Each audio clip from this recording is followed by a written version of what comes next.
All right, so much art history and never enough time to cover it all. So let's go run through the art museum.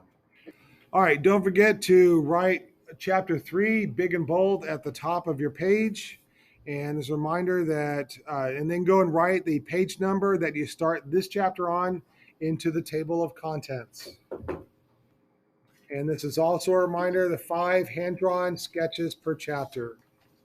I'll be grading that when you turn in your sketchbooks when we take the test. It's a chapter so big, I had to break it up into parts. Now, what continent is Egypt in? Africa. Where is Africa? Yes, the easiest continent to find. It has a very distinctive shape. All right, and then we're looking for Egypt. Where in Africa is Egypt? Yeah, right, very top right. All right, and as we zoom in on Egypt, I do want you to notice this line right here. What is this line? It is the Nile River. And notice the little bit of green that's around the Nile. All right, the Nile gives everything water. In a desert that has no water, the Nile is the single source of water. So all the civilization is based around the Nile. All right, I want you to know Upper Egypt. The weird thing is that Upper Egypt is in the lower part of the picture, but it's the higher part. All right, so the goddess of the Upper Egypt is Nekbet. Nekbet's animal is a vulture.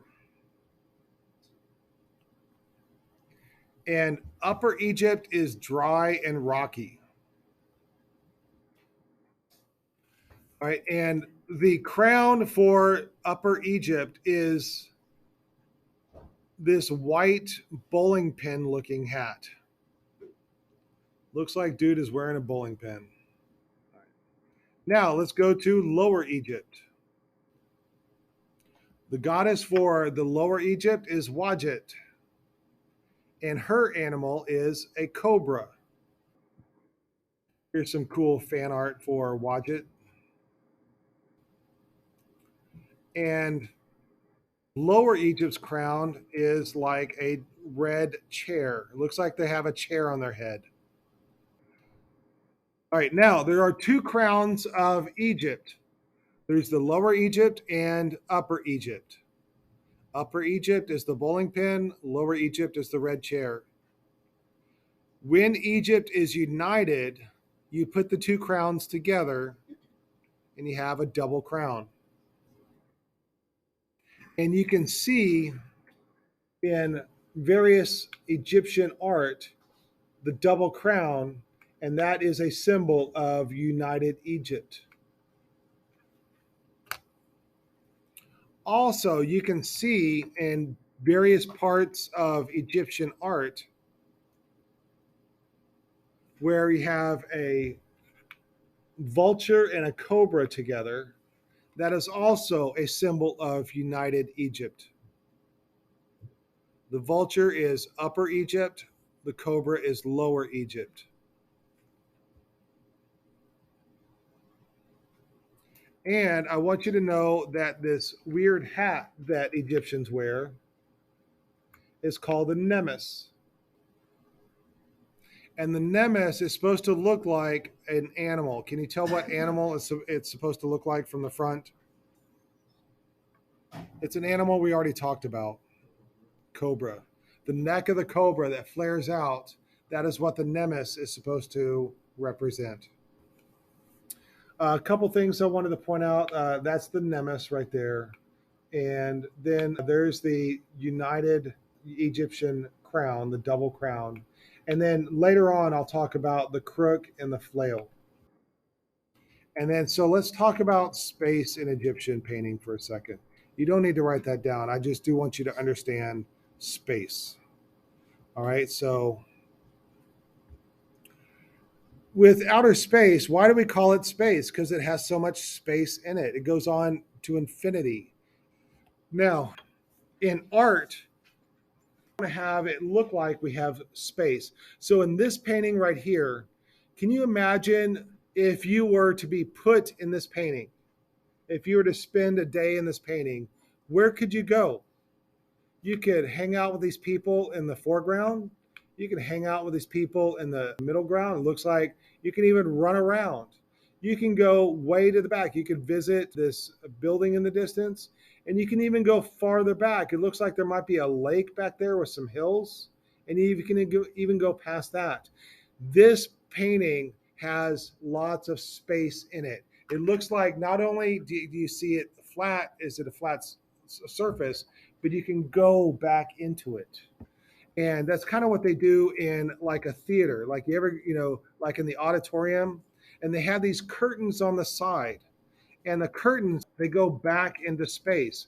But this is kind of a shallow space that if I were to spend a day in this environment, I could only go maybe like 20, 30 feet back into space, and then I'm stopped here. Whereas in this painting, I can go all the way to the hills back there. This painting has more space than this stage.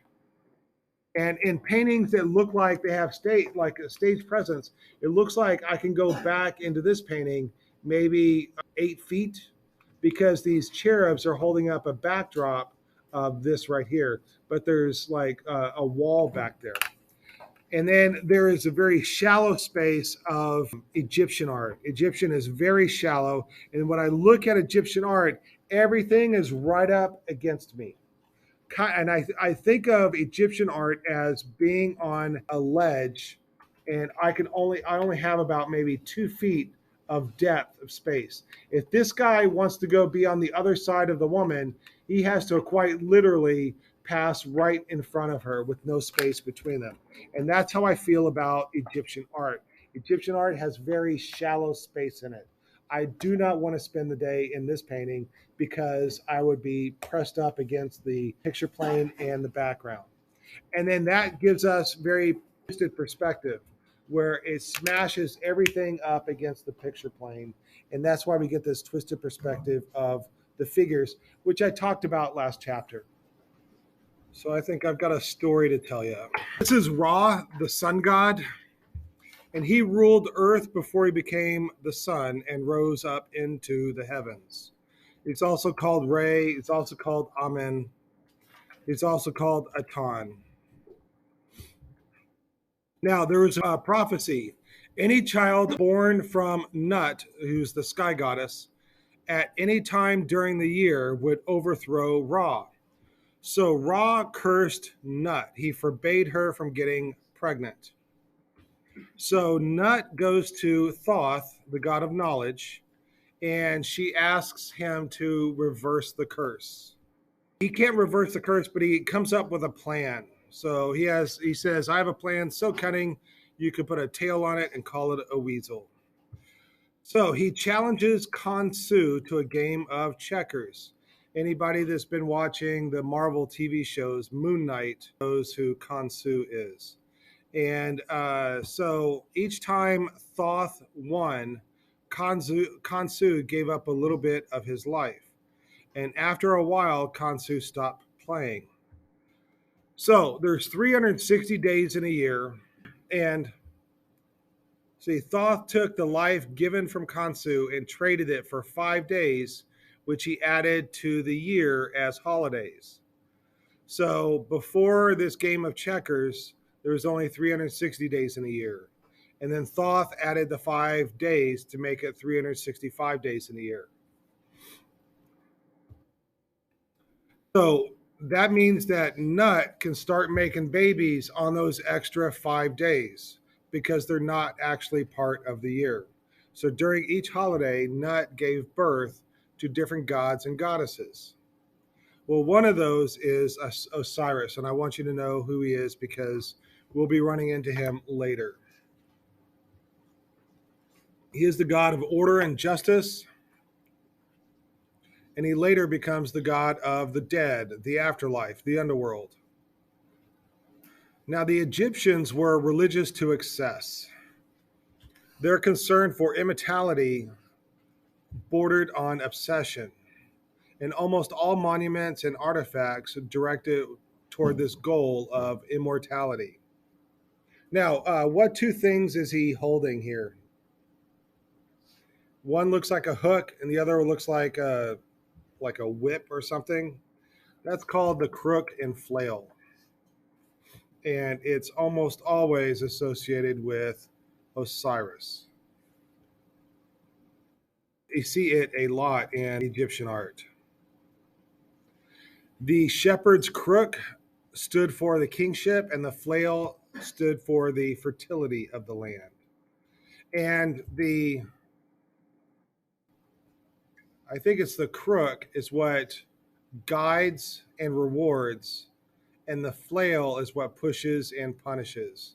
So in this little illustration here, the crook is like the carrot that helps guide people to something, and the flail is like the bat that he's using to hit the horse, which is it punishes it. So both of them modify people's behavior, one through reward, other through punishment. And again, you see this a lot in Egyptian art. So Osiris and Isis get married. By the way, they're brother and sister. And Set and Nephthys get married, and they are brother and sister. And Osiris, he wants to be a good guy, and so he just wants to help people. He taught humans how to do agriculture. He taught them how to bake bread. He taught them how to brew beer. He taught them the arts. Yeah, Set becomes jealous of Osiris. And the more people loved Osiris and Isis, the more Set wanted to destroy them. Long story short, Set traps Osiris in a chest and threw him into the Nile. Isis rescues the dead body of Osiris, hid him in the reeds, and her plan is that with the help of Thoth, they're going to try to resurrect him long enough to conceive another child. But Set gets there first, and he cuts him up into pieces. There's a hand, there's a leg, there's a foot, and he throws these pieces all over Egypt. So even if you found a piece, where's the other piece? And then you have to go all over the whole country and find all the pieces in order to put them together. Long story short, they found all the pieces except for one. I'm not going to ask you to guess which piece it is. It's the piece that makes babies. All right, it's his member. And so in one version of the story, she made a new one and attached it. In another version of the story, she used a magic to consume his sexual energy. Anyways, she brought him back to life long enough to do the deed. All right, we can even consider that like necrophilia. And from their union, Horus was born. And Isis hid him until he was old enough to challenge Set. So I want you to know who Horus is. Write down his name. It should be in green up here.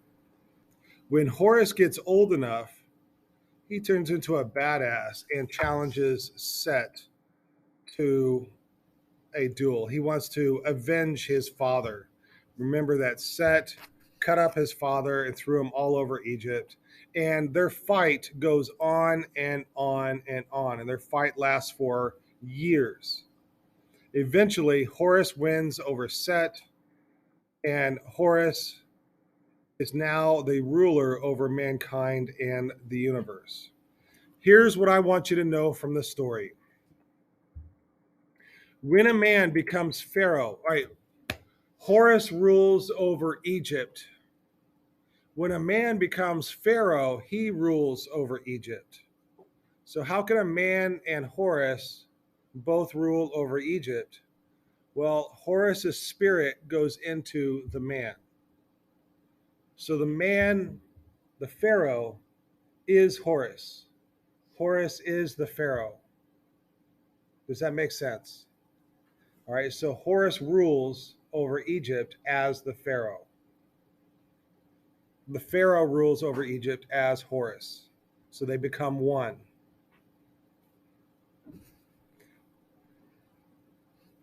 All right, and so that's what I want you to know from that story. I also want you to know that the Egyptian Empire lasted a long, long time. Here's how long the Egyptian era lasted. Cleopatra, who was the last pharaoh of Egypt, the last ruler of Egypt, she is closer to us than she is the building of the pyramids of Giza.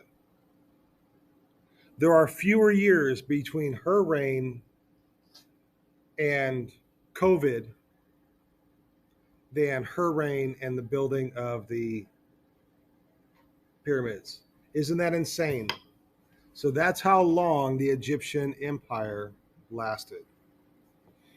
Okay, there are 4 periods to the Egyptian Empire that we're going to look at. There's pre-dynastic, there's the Old Kingdom, the Middle Kingdom, and the New Kingdom. All right, moving on. So let's first take a look at pre-dynastic art. And the first artwork we're going to look at is this one right here. So this is a ceremonial palette. It's not normal. Normal makeup palettes are much smaller. The Egyptians prepared eye makeup on these palettes, and the eye makeup helped with the glare of the sun. Both men and women wore the eye makeup. Football and baseball players wear eye makeup to keep down the glare of the sun. It's the same thing. So here is the size of it, and it is a flat object. This is the side view. The makeup is put into the circle between the necks, and it commemorates a historical event.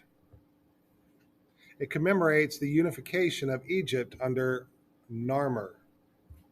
And this object is symbolic of the transition from prehistorical art to the formula for figures we would see in Egypt for the next 3,000 years. All right, take a look at this guy right here. What are some of the things we can say about him? He's wearing a crown. Which crown is he wearing? Is that Upper or Lower Egypt? Did I hear it? Upper, right. How can you tell? The bowling pin, right? He looks like he has a bowling pin on his head. Also, the other thing I want you to notice is how big is this guy? Is he bigger than everybody else? What does that mean? It's more important than everybody else. What do we call that when one person is bigger than everybody else because he's more important? Hierarchy of scale. All right, like I said, the king is bigger than the others. He is a deity, and it is a composite view. The front view mixed with the side view. We have the front view of his shoulders, we have the side view of the hips and the legs, and the side view of the head, and a front view of the eyes. The falcon is the symbol of the king dominating the land. All right, and the mace up here is used for the next 3,000 years. It's also referred to as the smiting pose. All right, what's he going to do with this guy? He's going to bash him in the head with his mace. All right, he's holding on to his hair, and he's going to bash him in the head. All right, this guy right here is the sandal bearer. Like we said before, it's the white crown of Upper Egypt. The enemy is subjugated before the king. On the flip side, we have the goddess Bat or the goddess Hathor up here. Now, Narmer, what crown is he wearing here? Yeah, it's the red crown of which Egypt? Lower Egypt. And once again, notice how he is larger than everybody else. And then the dead are all piled up over here. So this is the king's army marching in uniform, and look how disciplined they are. And then the bodies of the dead are over here. And by the way, they are decapitated. And then we have these mythical animals with these long necks. These long necks are quite intertwined. And then down here is a bull crashing through the gates of the enemy's fortress. And it's said that the king is the bull, and it shows off his strength. All right, so this is low relief and it has registers to it. Low relief is like a coin, it comes out just a little bit from the wall. Low relief is also called bas relief. I want you to write that down. BAS is pronounced ba. It's pronounced like bah humbug. High relief comes out really far from the wall and has deep undercuts. And on the palette of Narmer, we already pointed out the two different crowns. One is the Upper Egypt and the other is the Lower Egypt. These are not dinosaurs. These are mythical creatures. These are serpopards. And they are the symbol of reunification. They are subjugating the land, and the symmetry is keeping order and balance. Again, we have the hierarchy of scale. The enemies are tied and decapitated. Their heads are there between their legs, and there's ties. Their elbows are tied to the torsos. And this is showing what Narmer will do to his enemies. And this right here is a hieroglyph of Narmer's name. Up in the upper corners it looks like a human face on a bull's head. That's either a bat or Hathor. And then down below is the bull knocking down the walls of the city. And that bull is most likely King Narmer herself. All right, so let's take a look at some pre-dynastic architecture.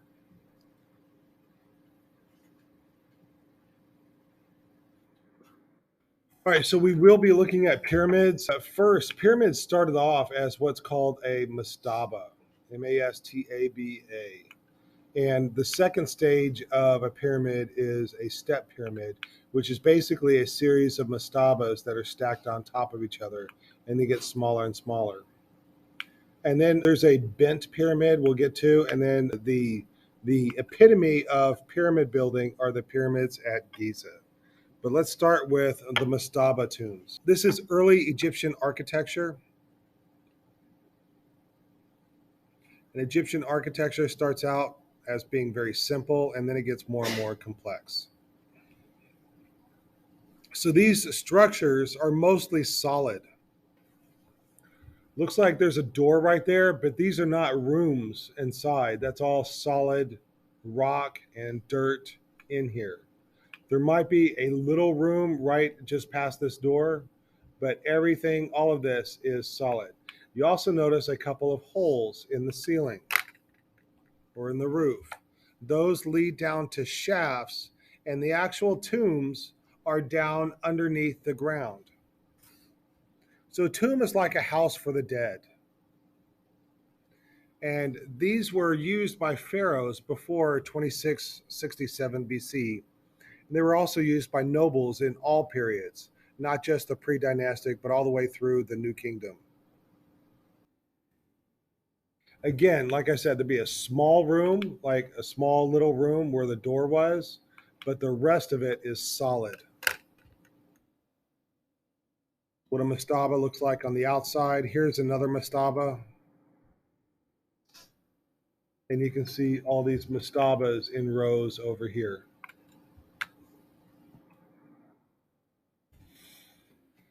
I want you to know who Imhotep is. This is our first artist of the whole year.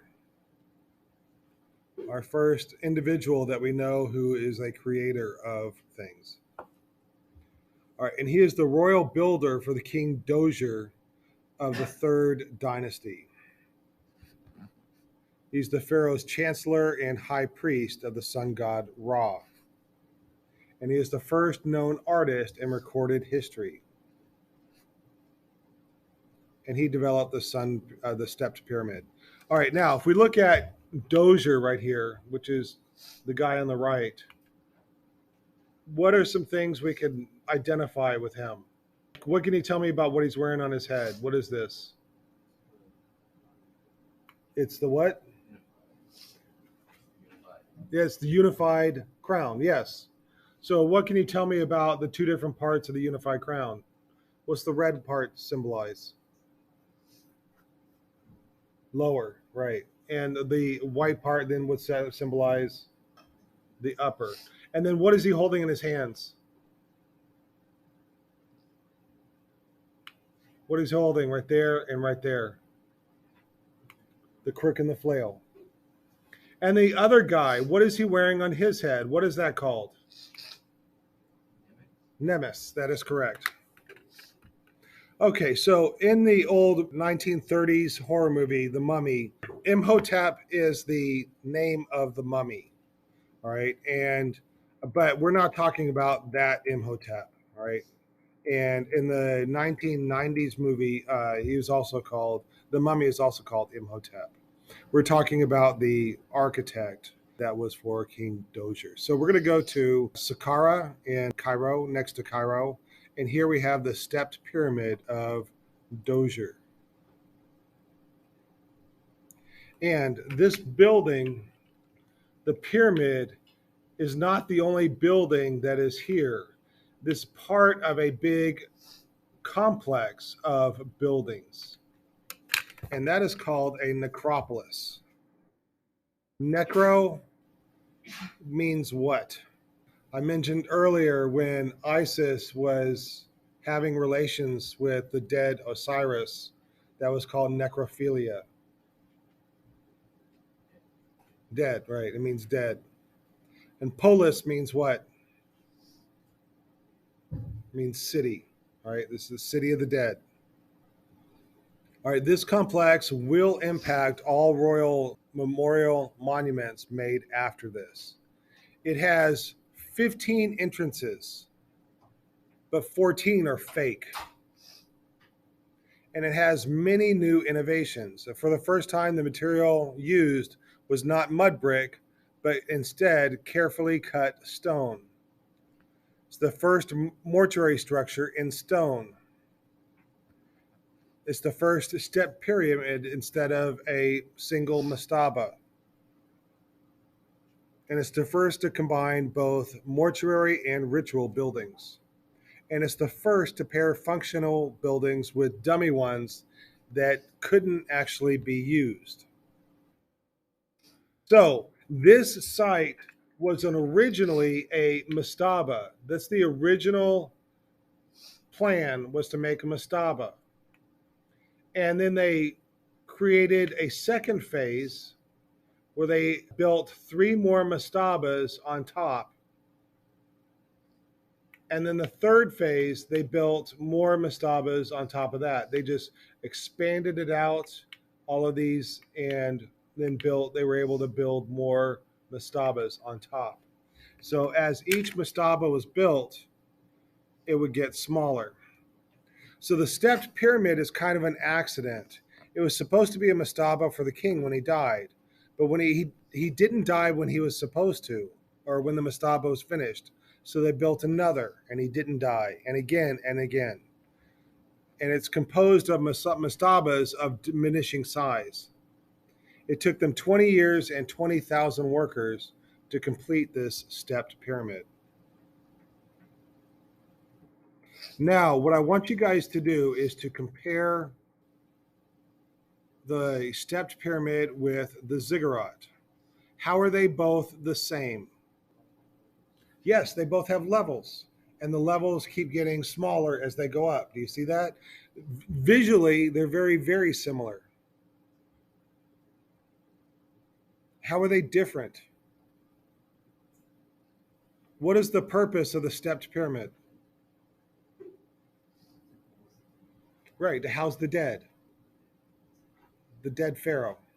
What is the purpose of a ziggurat?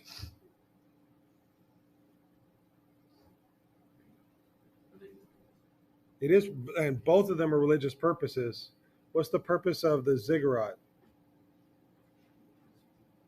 Say it louder. Yes, to put that temple up higher to the gods. It raises a temple. Is a ziggurat a tomb? No, there's no dead at the ziggurat. Is the stepped pyramid a temple? No. All right, so they look very similar. They have different purposes. All right, this original core constructed of packed rubble and covered over with finished smooth limestone. Here are a couple of chapels, here and here, and this gives you an idea of what it would have looked like at the time. And these chapels are solid without any interior space. It looks like they have a door, but there is no door and there is no space inside these buildings. They are solid. They are dummy buildings. Okay, and once again, I want you to know the parts of a column. I want you to know the capital, the shaft, and the base. We've already been on this. But here's a new term. I want you to know what fluting is. Fluting are these vertical lines that go up and down the column. And here at the stepped pyramid, we have what's called engaged columns. How are these columns different than columns we've seen before? Right, they're embedded into the wall. That's correct. So we're going to go inside of the entrance right here. It's what it looks like. And these are the columns that we see as we go into the entrance. And as we go in, the columns are attached to the walls. By the way, this is from Assassin's Creed. I think they did a really good job of showing this. All right. All right. Do we have any questions of anything that we covered so far in Egyptian art?